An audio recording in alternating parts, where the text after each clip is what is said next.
the social media thing, the reason it's so impactful in my view is they connect right to your primary, your subconscious, and alter how you see things.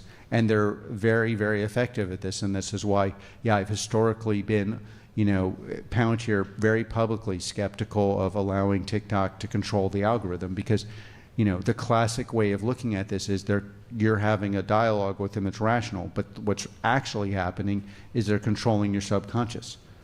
Palantir's CTO just exposed the real danger of social media. This is a must-watch.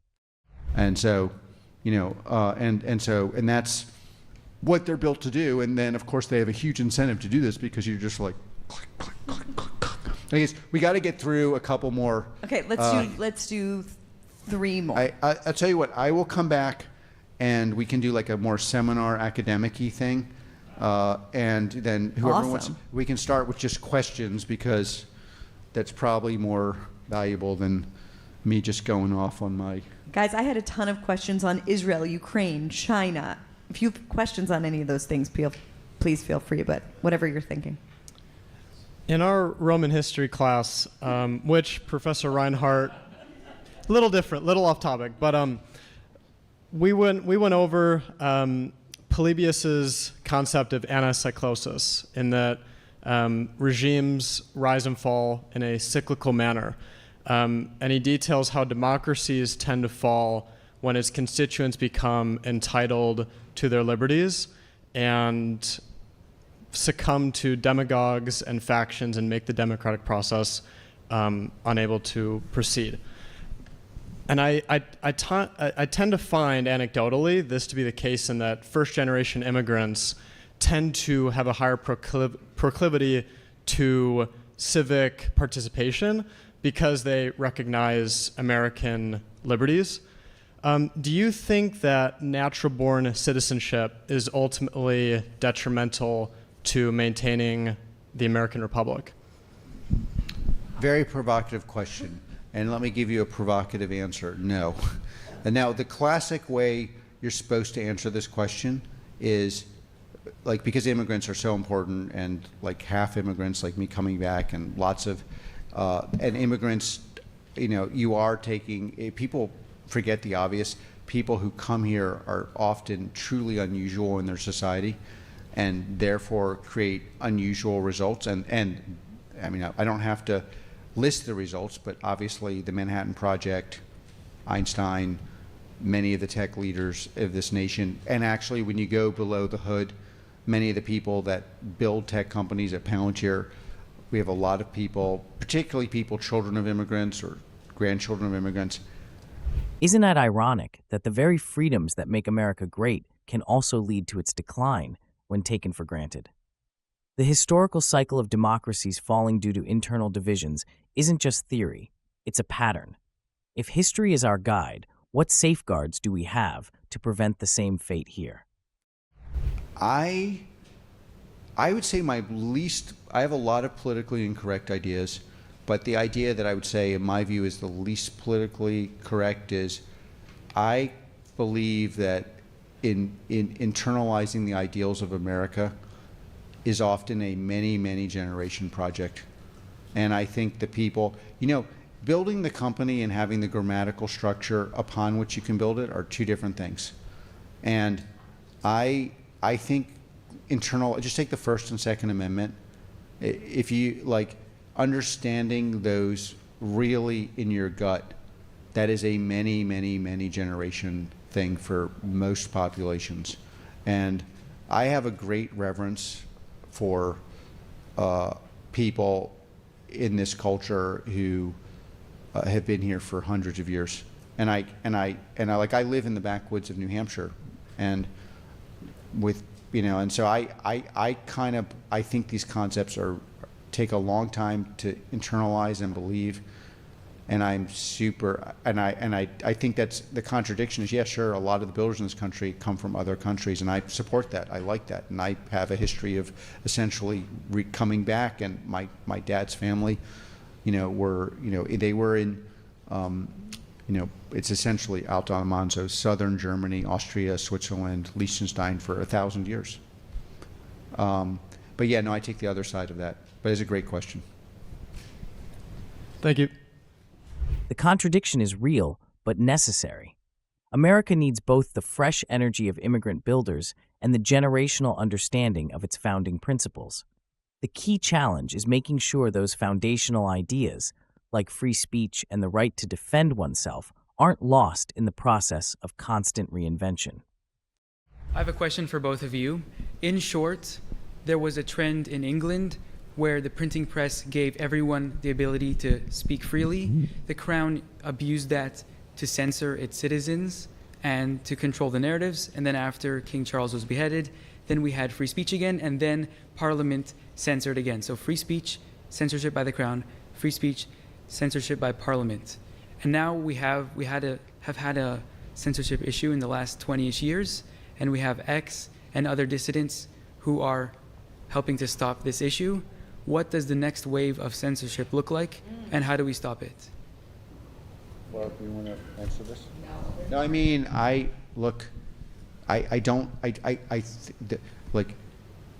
really believe in the First Amendment because these things are, like, again, one of the things that, what Freud famously said was, if humans weren't inherently violent, we wouldn't have all these laws to prevent violence.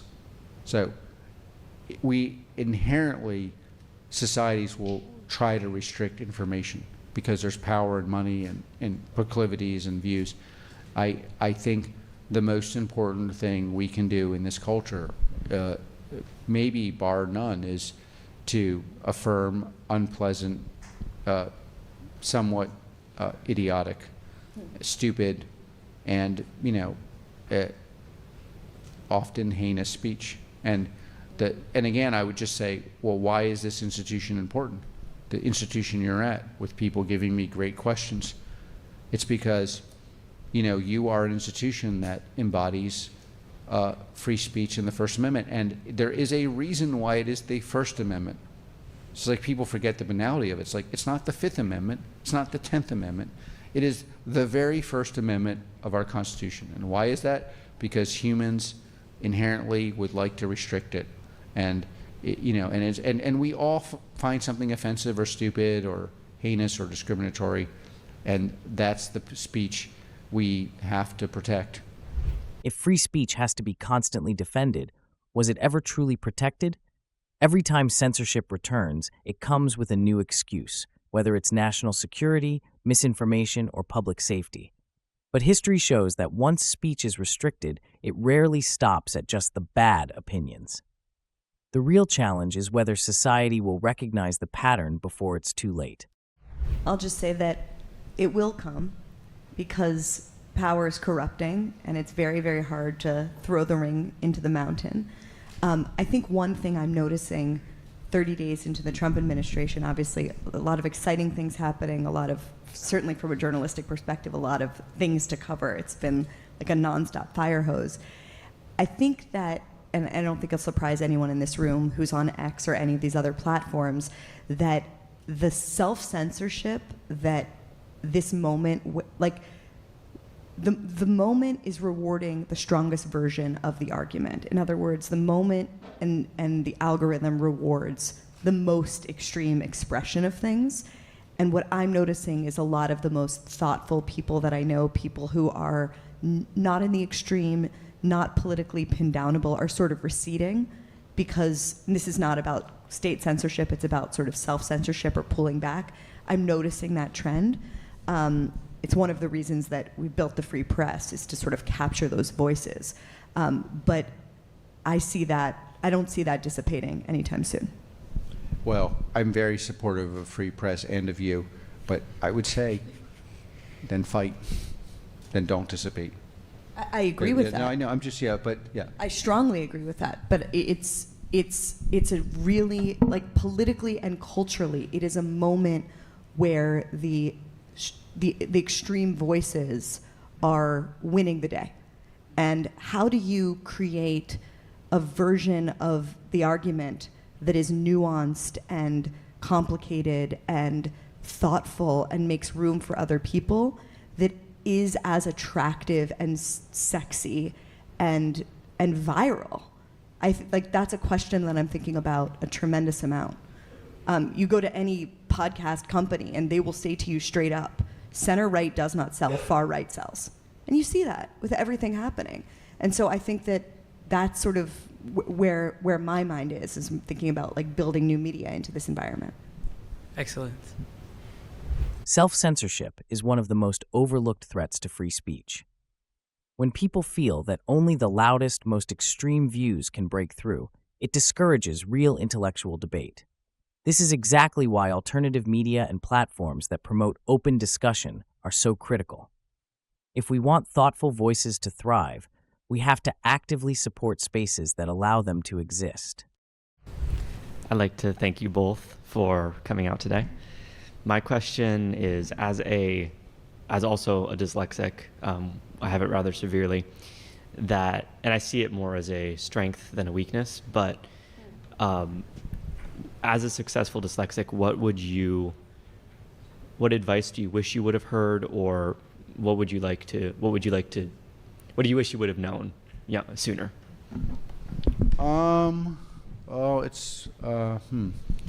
Well, you do have to, I would not have believed it.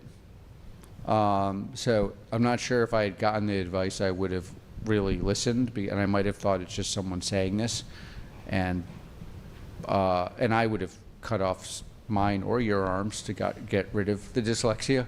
And I might still, actually, because I do see it as like a limiting factor for intellectual endeavors. And like, I just, I read a lot in grad school. I don't read as much as I used to. I find I read probably more than most people running a business, but not anything like what I would probably otherwise. Like I acquire my information in lots of ways. I actually give the same advice to I tell everyone internally, and I always make this one person who worked at Palantir probably tired of me saying this, but I tell people internally, and everyone who wants to hear my words of great wisdom, you think at Palantir, everyone's dyslexic. I'm the only person who knows it. And it's like, and then people are like, well, what do you mean? And I tell people, if you think that you're if you think you're intelligent in all areas, it's only because in most areas you haven't met someone who's really intelligent, and you're just deluding yourself. And when you enter like essentially a world where in whatever endeavor you're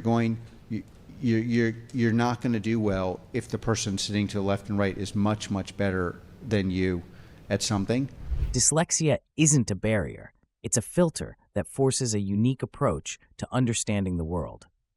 Many of the most innovative thinkers, whether in business, tech, or science, didn't succeed by following traditional methods. They found ways to process information and problem solve that others overlooked. The real challenge isn't dyslexia itself. It's realizing how to use it to your advantage. And the advantage that the dyslexics have, it's a broad term, but a very baseline advantage is there's certain things you should not be doing for a living. Most people don't realize this. Like the number of times I've had to explain to a software engineer, a dev or a delta, there's two kinds we have, maybe you should not be involved in they'll leave and they're like, I want to be a business executive starting a business. I'm like, you don't talk to humans. Like, they're like, well, I can learn that. It's like, sure. It's like, yes, you can learn to be half stupid at that. But you're living in a country where there are savants at this. Your lawyer. There's your lawyer's like, oh, no, I can do the math for you. It's like, no, you can't. It's like, well, I did some math. I'm like, yeah, I know that. It's like, writing at Palantir, we don't really hire. We have a team of people. It's very small that actually write. Writing really well is important to us, and so I have. We have Zemiscus here, who co-wrote the book. We have Jordan and Sam, and these are like very, very strong writers. Let me give you a different version. This is just purely. I don't think it's business, but I think this is business. Things I know something about. So call it business, academia, shooting. There's something called a blue note. You don't know if you know. The jazz has a blue note. It's a note that very few people can hear and almost no one can play. Every world-class jazz musician can hear and play it. The people who produce jazz can hear it but can't play it, basically. Understanding your strengths isn't just about career growth, it's about winning. In hyper-competitive fields, success isn't handed to those who work the hardest, but to those who leverage their natural abilities most effectively. That's why top companies like Palantir don't hire based on just intelligence. They hire based on fit. It's why elite teams don't waste time making people well-rounded. They focus on placing the right talent in the right roles. If you're constantly struggling to be average at something, that's a sign you're in the wrong lane. The key is not just working harder, but working in a way that maximizes your unique advantage.